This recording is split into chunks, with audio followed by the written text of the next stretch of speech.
Hi there, I'm Jen, this is Remembered Reads, and this is going to be a bit of a weekend reads, wrap-up, currently reading kind of video. One book that I finished long enough ago that I've already taken back to the library was the book of essays Thick by Tressie, McMillan, Cottom, which it basically introduces itself with the fact that mainstream publications will often publish articles by women from kind of multi-marginalized groups only if and when they happen to be personal essays.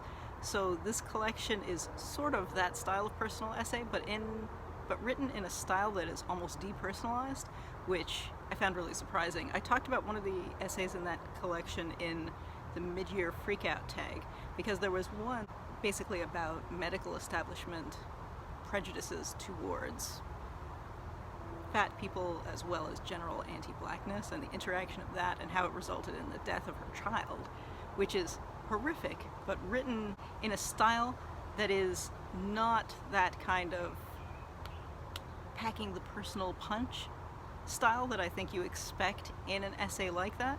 So tonally, it was very interesting. I think the result of that particular tone is that it wasn't as engaging as similar collections that I've read that are maybe more straightforwardly that type of personal sharing, or emotional labor, as I think it's called in the introduction, but not nearly as emotional as I expected considering the content, which is content that by nature would be very emotional.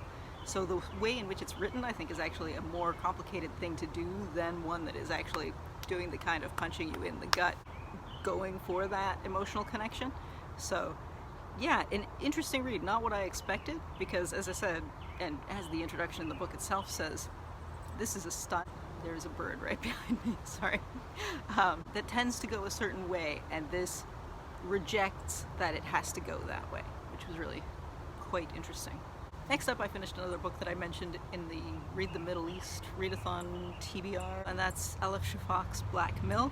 This ended up being not quite what I expected at all. It's a really odd combination of things. In part, the section that is about the demands on female writers in particular is interspersed with almost pocket encyclopedia or Wikipedia type bits about different female writers and about their lives, George Eliot and Zelda Fitzgerald, and there's a pondering on Virginia Woolf's pondering on a theoretical Shakespeare's sister, which she then seeks to do a similar exercise, making a theoretical sister for Fuzuli, which is not that different from the Shakespeare one, so I guess it's interesting, but it felt kind of artificially, it almost felt like she was trying to make a kind of east-west point, and in making it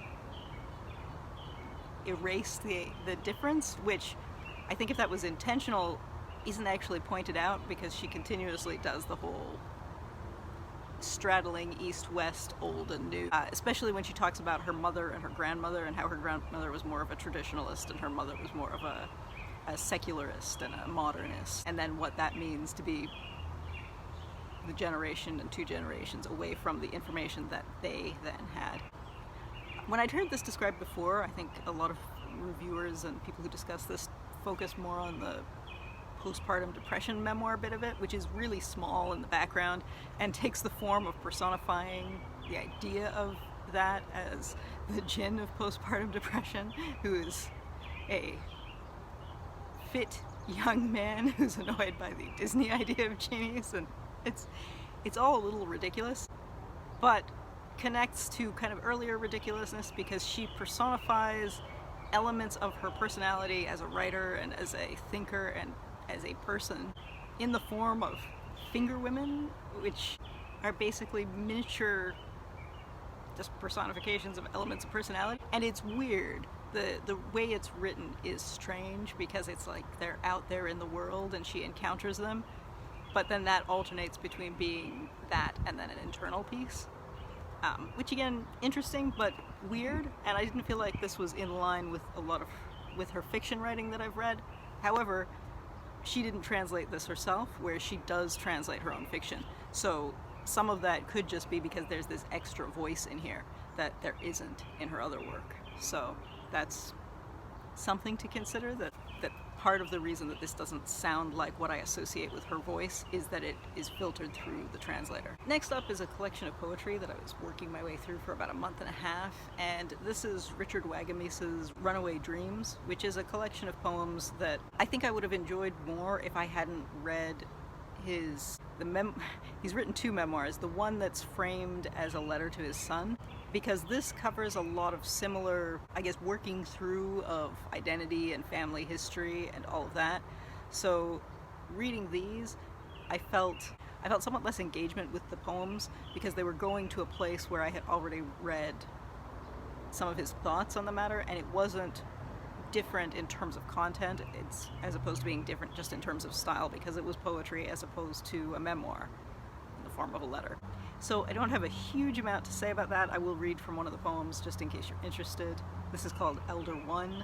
At night he'd sit and smoke an old cob pipe, the glow of it in the dark throwing his face into orange cliffs and dark canyons of knowing with each drawn breath how a September wind can freeze a man's face in the channel between Menaki and Gun Lake, or how a cattail root can keep a man alive when there's nothing else, or how to boil a cedar root to fashion rope and waterproof the seam of a tent or a canoe with the residue. Sometimes he just talked, and the roll of it would carry me beyond this world into the places where stories are born. So, yeah, that's not necessarily the same content that the rest of the poetry is, but style-wise, that's where that goes, which flows well, but because it is so similar to his other writing, I wasn't as impressed with it as I think I would have been if this was, for example, the first thing I was picking up from him. Next up, I surprisingly ended up getting Ocean Vuong's On Earth We're Briefly Gorgeous out of the library. I was on hold for this and was, I think, still number 88 out of however many. But it showed up in the short-term new releases bit, so I picked it up and took myself off the main list. I have seen kind of mixed reviews for this. I saw Matthew Sharapa talked about it and loved it. I saw Alex from What Page Are You On gave it a kind of middle of the road review, and I know Sean the Book Maniac said that this was the worst writing he had read all year. So it was a bit all over the place. I definitely fell on the side of really enjoying this. I started reading this over lunch and basically canceled my plans for the afternoon because I sat down and read this straight through. I was incredibly taken with it, and it was both the kind of book that made me want to keep reading with it, but also made me want to go and write things, because it has a very poetic voice to it, even though it's not written in verse, but the rhythm to the language sounds very much like poetry, even though it's not structured like poetry. It was funny, I went and had a conversation with my mother about this book, and she asked me what this was about, and I said, it's not really about anything. The device is that this is a letter, and this is essentially a lightly novelized memoir, I think, or autofiction if you want to call it that. And the format is that it is the narrator writing a letter to his illiterate mother. So it's directed to her, but she's never going to read it. But it is primarily about, it's in part about his relationship to her, but more than that,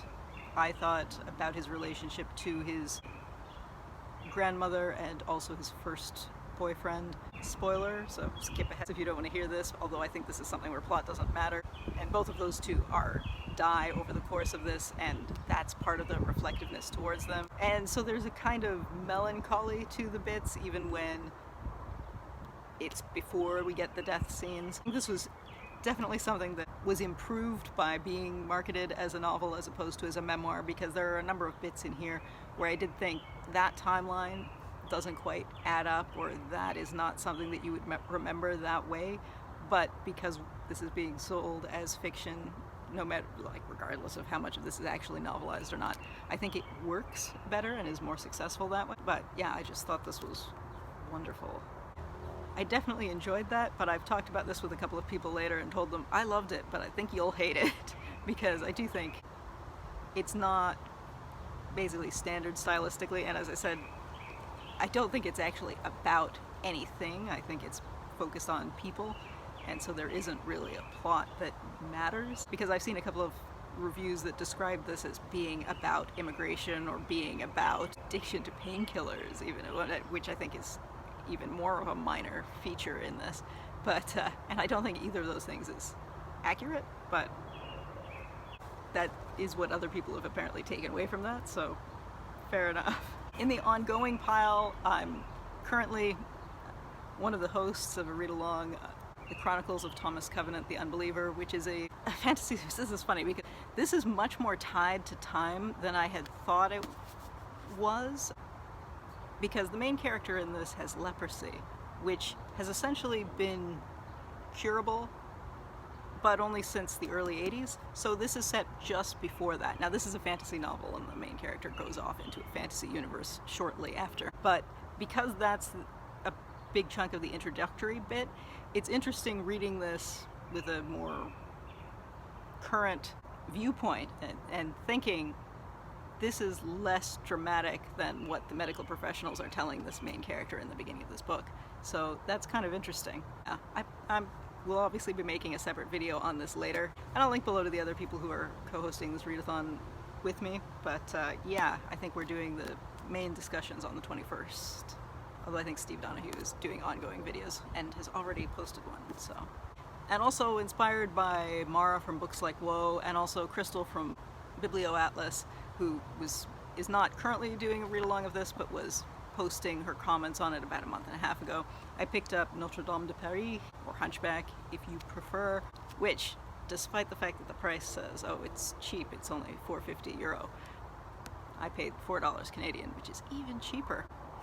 I'm only about 100 pages into this, so I'm clearly not keeping up with the read-along that Mara is doing, but I'm more amused than I thought I was going to be, in part because it has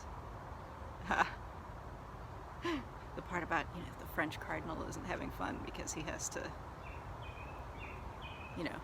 he's French, he drinks wine. They've just married, and there's just been a marriage with this princess of Flanders, and these Flemish people, they're drinking beer in public, and I thought that was all very funny. Reading these two together almost makes me think, and also this ridiculous trashy TV series that I'm currently in the middle of binge watching, which I've talked about on Instagram, it does make me think that maybe I should do a kind of disability studies themed discussion of both those books and this TV series, because I would say that this series and the TV show are both leaning into one particular set of tropes or stereotypes or whatever you want to call it, and this leans into, or is the classic example of an opposite but maybe equally dehumanizing kind of stereotype. So maybe that would be worth a discussion. I don't know if it would be. If you think that's worth a discussion, let me know, and maybe I'll make a video about that. Or maybe I'll be too lazy and I won't. In any case, that's been my week in reading. If you're taking part in any of these readathons, I'd love to hear what you think of the books so far. And if you've read any of these others, I'd love to hear your opinions on them. Anyway, that's it for now.